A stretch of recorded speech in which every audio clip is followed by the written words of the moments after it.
عید قرباں کی آمد کے ساتھ ہی گھروں میں ذبح کیے جانے والے جانوروں کا گوشت اکٹھا ہو جائے گا اور اس کے خراب ہونے کا اندیشہ بھی ہوگا۔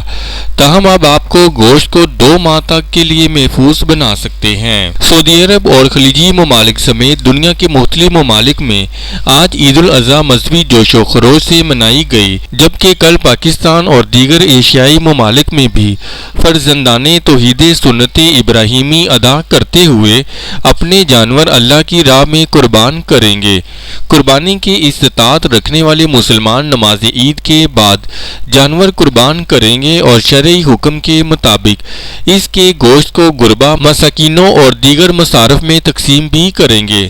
تاہم یہ سب کرنے کے باوجود بھی گھروں میں گوشت کی بڑی تعداد اکٹھا ہو جائے گا۔ گوشت کو محفوظ بنانے کے لیے مختلف گھریلو ٹوٹکے استعمال کیے جاتے ہیں، جبکہ جدید دور میں بھی اسے محفوظ بنانے کے لیے فریج کو نہایت اہمیت حاصل ہے۔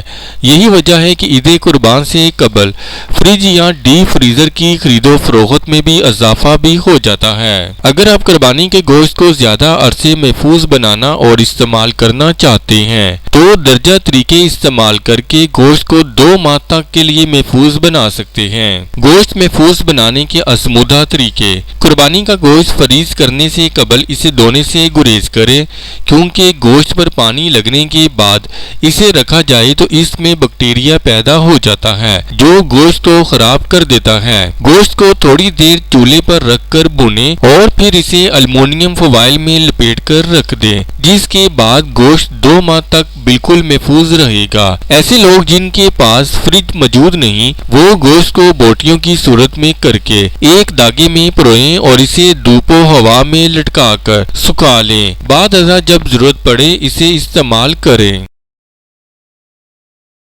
اس ویڈیو سے متعلق اپنی رائے کا اظہار کامنٹس باکس میں ضرور کریں اور ہمارے چینل کو سبسکرائب کرنا اور ویڈیو کو لائک اور شیئر کرنا مت بھولیں۔